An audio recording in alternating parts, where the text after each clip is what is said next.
communication, I would say, would be, the paramount for any, transparency, related activities. We are all facing really, in the digital world, ton of the information about how, the privacy is being treated by different websites that we go to or vendors that we work with. And in most cases, those are really legal jargon, related to potentially, some of the third party vendors that they eventually share the data with, but really do not explain in the plain language exactly what is being done, with the data, why, some of the things are being done and what they are being used for, in a way. So the communication, which would be relatively simple, plain type of the language, explaining those things is, as I mentioned, paramount, right? The second part is the user control, the ability of the users to opt in and opt out clearly from the things they want or they don't want to be their data to be used for. We obviously, with some of the legacy, type of the applications and the systems have an issue to implement that, but that doesn't need to be really a showstopper because you have to do it. You have legal obligations. You are regulated in most cases that you have to implement, those type of the privacy activities, and that is again, important to even change in the legacy systems, to adapt that. And lastly, I would say technologies, the embracing of the new technologies that will allow, like just to use a couple of examples, one is differential privacy, another one is the federated learning, which really allow you to do the deep analysis of the things without really breaching any privacy that relates to your either clients, partners, et cetera, the third parties that you use the data, from.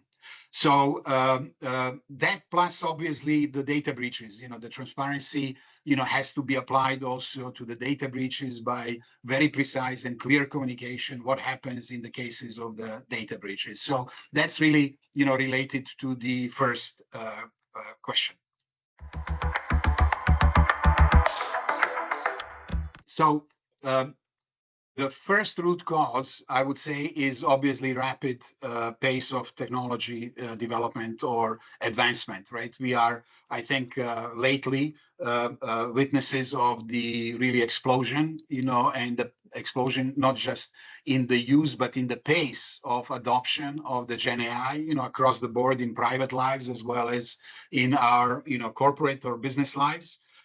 So, those type of the technology advancements, they really, go to the edges, if you will, and change necessarily, change to some extent the landscape of the data use, the privacy, that needs to be implemented, the transparency on how the data is used. And as I said, the Gen AI is a great example of that, how the expansion of the data use really, is, happening in front of us, right? So, you don't want to stop the technology advancements, but then on the other side, you have to follow, that advancement, pretty close, and being able to define the new rules, as well as the regulators need to address pretty fast, those type of the changes really in the technology landscape.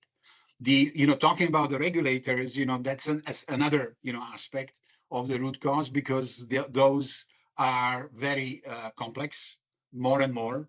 Secondly, they're also extremely fragmented, right? You look into the privacy, European Union GDPR, you have in the US, the first one was California, but then you have now a number of the states, and it's like state-based, so it's extremely fragmented. Most of the parts of those regulations overlap, but there are differences that you need to take into the account. Similarly, beyond the US, you have same like Switzerland, you have like Turkey, just to mention, a couple of the examples in the US. And then you go also into Asia, which also has their own, by country or by in some cases also within the countries, slightly different type of the regulations, right? So you have that part. And then thirdly, user expectations, right? And the trust of the users, which also is changing through the time.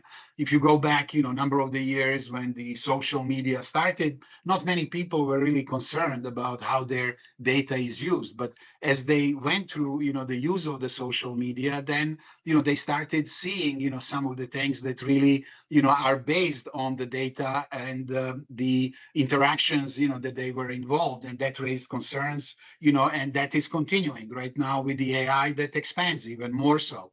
And those expectations and the trust needs to be, satisfied, and the trust needs to be built with the client. So they need to be involved, in the other words, in a way, right?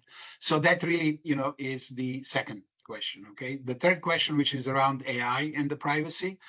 Uh, or, I would start with the scale and scope of the data collection, which significantly increases with the AI. The AI, training, etc., requires, large data sets.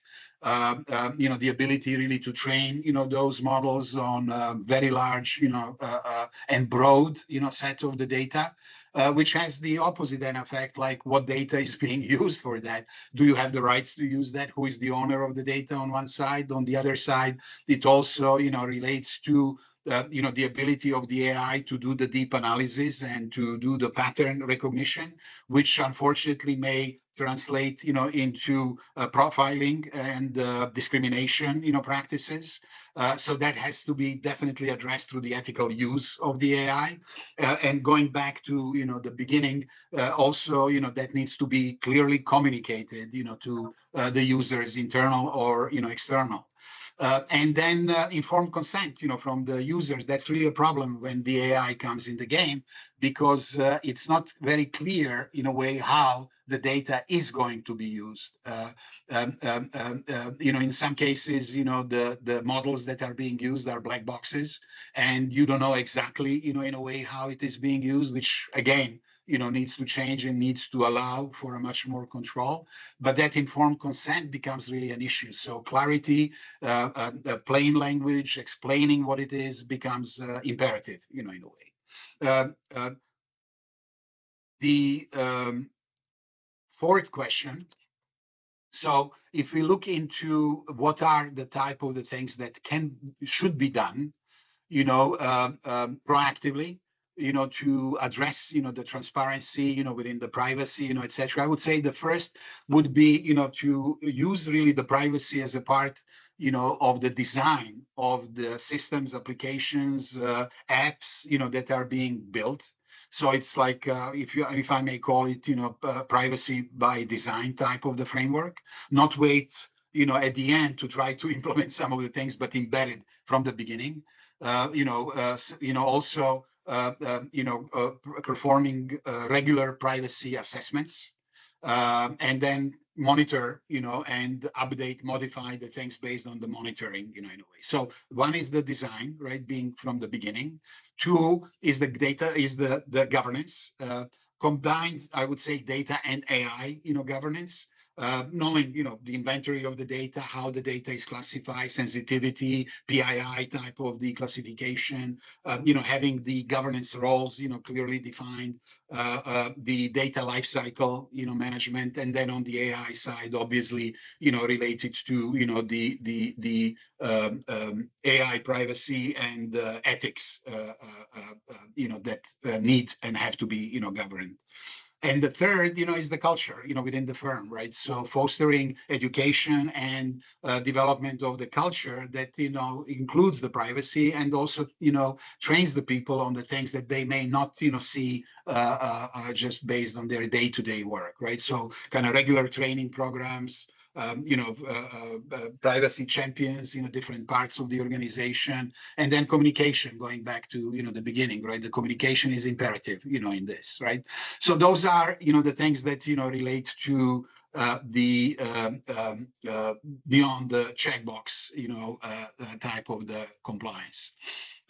The fifth question is related to the data management, innovation, right? So obviously, if we touch upon the innovation, we will touch immediately on the technologies, right? What are the type of the technologies that we can use to help us, in innovating really the data management and implementing the required, privacy functionality, within our systems, right? So on the new technologies I mentioned before, the differential privacy, the federated learning, also, the encryption, like the homomorphic, type of the encryption that needs to be in the place, and there is more to it, right? And there will be even more coming, in a way.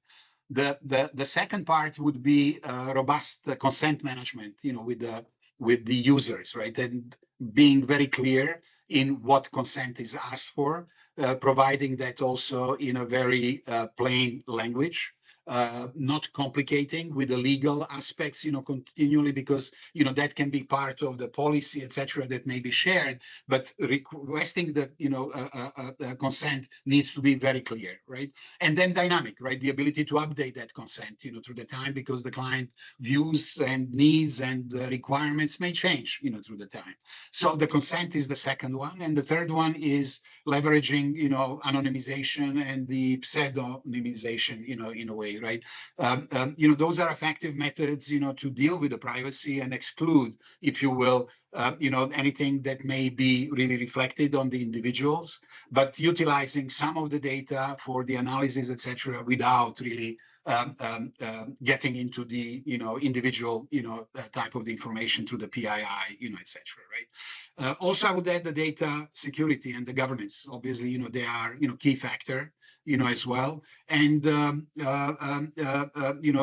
ability to monitor constantly, if you will, the data usage.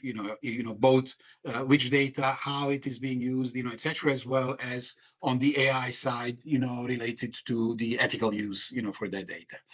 And so, last question, that relates to the future of the data ownership and privacy. It's an interesting, I would say, time we live in, because this is going to be really changing drastically. We will see, I think, more and more use of the AI as well in this space. But I would start with the kind of user-centric data models. The ability, to have self-sovereign, identity, and then decentralized data usage. I think those are the factors that will be, influencing the future. Two is what we also touched for other question: enhanced, transparency and the consent, management. The ability for the users, to view the things, view the dashboards in a way, how their data is being used, or, how they are protected, and the ability to change, the things dynamically. And also the legal and regulatory evolution. Hopefully there will be more integration of the different regulatory policies, etc., driven by different countries, regions, and so on. They're not going to definitely integrate into one, but at least that there are some commonality, and we can see some rudimentary type of the efforts to create something like that. This has also in the future more and more impact on the business of the firms, especially the firms that are in the digital economy. Right, they have to shift the business models to embed into their business transparency and the privacy. They need to interact on this aspect more and more clearer with the users, adapt the new technologies and change the operations that relate to that, et cetera, right? So that's really the kind of just high level view, if you will, on the changes and effects of that are expected in the future on the privacy.